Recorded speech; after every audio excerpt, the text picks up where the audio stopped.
बिस्मिल्लाहिर्रहमानिर्रहीम। So good morning dear students. आज का जो हमारा क्लास है in the fundamentals of organic chemistry, that is electronic effect. इससे पहले हमने जो इफेक्ट पढ़ा था दैट वाज इंडक्टिव इफेक्ट। तो इस इफेक्ट को एक्सप्लेन करने के लिए हम इसको पढ़ेंगे with comparison to the inductive effect. So will keep in mind inductive effect also. Inductive effect जो हमने लास्ट क्लास में तकरीबन 3 और 4 उस पे शॉर्ट क्लिप्स हमने रिकॉर्ड की थी। तो जैसे inductive effect it was an electronic displacement effect, same is the case here.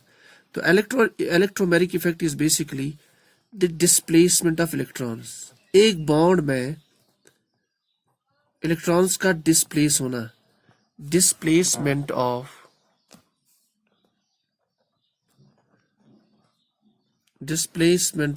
Electrons. किसी भी बॉन्ड में when there is displacement of electrons and if that displacement of electrons is, if the displacement is for the sigma electrons, यानी अगर sigma bond है दो atoms के बीच में, वो सिग्मा इलेक्ट्रॉन्स डिस्प्लेस हो रही हूं, then it's called as inductive effect. But when it is the displacement of pi electrons, that means it is called as the electromagnetic effect. Number 1. इसका मतलब यहाँ पे we are talking about saturated compounds. तो inductive effect में हमारे जो compounds है they are saturated. When we say saturated compounds means it can be CC, carbon carbon, the organic compounds which have carbon carbon bond, carbon carbon single bond. और ये जो bond होता है we know that this is a sigma bond and 2 electrons are there. तो यही 2 electrons displace हो रहे होंगे, ठीक है। अच्छा, or we can write it CX bond, or X is an atom or a group जिसकी electronegativity different है than carbon. So when we say displacement of pi electrons, इसका मतलब we are talking about unsaturated compounds. Unsaturated compounds. Unsaturated compounds means compounds में carbon carbon double bond है आपके पास, और carbon carbon triple bond, और you have in general carbonyl compounds. मोटे लफ्जों में when it is carbon carbon single bond, इसमें 1 sigma 1 pi. when it is carbon carbon triple bonded compounds then 1 sigma और 2 पाई। और carbonyl compounds में 1 bond sigma होता है और 1 पाई। now they are the unsaturated compounds. In compounds में when we have the electronic displacement of pi electrons, it's called as electromagnetic effect. अब कहाँ displace होगा? सिंपल सी बात है, एक कॉन्सेप्ट तो ये बोल रहा है कि इफ, अब ये डिस्प्लेसमेंट कैसे हो रही, इस केस में जो डिस्प्लेसमेंट हो रहे थे that was without any foreign attack, without any foreign attack means आप कोई एक्सटर्नल केमिकल स्पीशी ऐड नहीं कर रहे थे इन कंपाउंड्स पे, आप कोई एक्सटर्नल एजेंट ऐड नहीं कर रही थी, तो it was within the molecule, so it was without any foreign attack. लेकिन when we say electromagnetic effect, the displacement of pi electrons will occur only when you are adding any foreign entity, adding any foreign chemical species means कोई externally add कर रहे हो of cation या anion या anything, ठीक है, उसके presence में ही there is displacement. Now that is called as the electromagnetic effect. उसके प्रेजेंस में then only you have the pi electron displacement, ठीक है। अच्छा, सो दैट मीन्स ये जो है, ये जो इफेक्ट है, this is basically only in presence of any external species और a foreign species, so it is basically a temporary effect, temporary effect. while as जो आपका इंडक्टिव इफेक्ट था, since it is within the molecule, it's is a permanent effect, so it's a permanent effect, ठीक है। अच्छा, now let's take the example now to understand this. Simple, we'll take example of a compound called as an unsaturated compound called alkene. Let us say it is alkene. Alkyne हम जानते हैं hybridisation sp2, trigonal planar, इसकी geometry होती है दोनों carbons पे, and it's each carbon is sp2 and जो angle है दैट इज 120 डिग्री। ठीक है, एक तो हम ये एग्जाम्पल ले लेंगे, इसको हम ऐड कर लेंगे एक्सटर्नल स्पीशी, और दूसरा एग्जाम्पल हम ले लेंगे carbonyl compounds, unsaturated compounds, for example carbonyl compounds. और कार्बोनिल कंपाउंड्स में let us take this example, let us say this is an aldehyde molecule. Carbonyl means you have aldehyde, ketone, carboxylic acid, ester, anhydride, amide and so on. इसमें भी carbon जो है since 1 sigma bond 1 pi bond is here, यहाँ पे भी 1 sigma 1 pi, that means this is your sp2 hybridized carbon, planar geometry and 120 degree bond angle. ठीक है, so same to same. Simple rule, जब कार्बन के साथ एक पाई बॉन्ड होगा तो sp2, 2 पाई बॉन्ड्स होंगे तो sp हाइब्रिडाइजेशन। दोनों पे, इस पे भी will attack here with an external species called as Cn negative. यहाँ पे will add with an external species which is a cation H+। आप H+ को डिराइव कर सकते हो from the acid, for example HCl, HCN को derive कर सकते हो बाय सोडियम साइनाइड और HCN and so on. Since ये इलेक्ट्रॉन रिच स्पीशी है, so it will try to attack on the site which is electron deficient, so this is a nucleophile.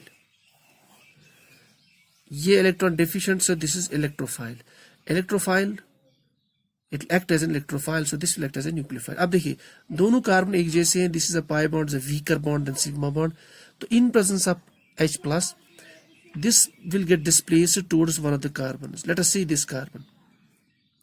When it gets displaced towards this carbon, तो इस पे negative charge आएगा, तो proton will attack here. तो result is like this.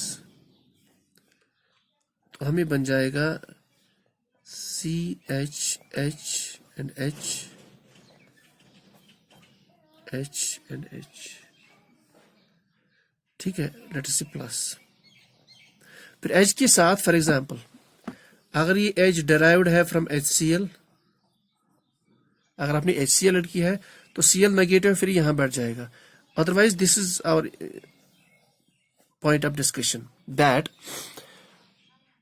ये जो pi bond है it got displaced toward this carbon, और अटैक भी इसी कार्बन पे हो गया इस इलेक्ट्रोफाइल का। This is one way. यहां पे देख लेते हैं, यहां पे since electron oxygen is highly electronegative, तो ये जो पाई बॉन्ड है it moves towards oxygen, attack takes place at this carbon, क्योंकि कार्बन बन गया इलेक्ट्रॉन डेफिशिएंट और दिस इज इलेक्ट्रॉन लविंग, सो हमें बन जाता है O negative CH3 H and you have sorry this is your Cn। Same is the case, यहां पे अगर आपने साइनाइड को ऐड किया है in the form of HCN, तो Cn अगर नेगेटिव है H+ फिर यहां पे आएगा। लेकिन हमें जो डिस्कस करना है वो ये वाला। देखिए अब दोनों पे हम अगर हम गौर से इनको देख ले, if you look at these two species, यहां पे जो एक्सटर्नल स्पीशी है विच is a nucleophile cyanide ion, ये अटैक कर रहा है उस एटम पे या उस कार्बन पे जहां से इलेक्ट्रॉन डिस्प्लेस हो रहा है towards a different atom. In this case electrophile ने उस पे अटैक किया था, इट वाज जिस पे जहां पे डिस्प्लेस हो जिसकी तरफ डिस्प्लेस हो रहा था द पाई इलेक्ट्रॉन, जो दो इस बाउंड के पाई इलेक्ट्रॉन्स। ऐसा इफेक्ट जिसमें this type of effect, now this all is actually the electromagnetic effects, means simple, the displacement of the pi electrons, a temporary displacement of pi electrons towards a particular atom or away from a particular atom under the influence of external species added, ठीक है, that can be a cation or anion। अब now if this pi electron is getting displaced towards a carbon where this electrophile is adding, now this is called as inductive effect plus electromagnetic effect stands for E, This is called as a plus E effect. This is important. So this is your plus E effect. Means जिस direction में आपका pi bond displace हो गया जिस atom की तरफ, उसी atom पे आपका इलेक्ट्रोफाइल ऐड हो रहा है, नंबर 1. इस केस में जिस एटम पे आपका न्यूक्लियोफाइल अटैक ऐड हो रहा है, this electron pair is getting pi bond or pi electron, they are getting displaced away from this atom towards a different atom. Now such an addition or such an electromagnetic effect is called as minus I effect, minus E effect, sorry, minus electromagnetic effect. So electromagnetic effect in general can be, जिस तरह inductive effect था ऐसी ही electromagnetic effect can be plus E or minus E.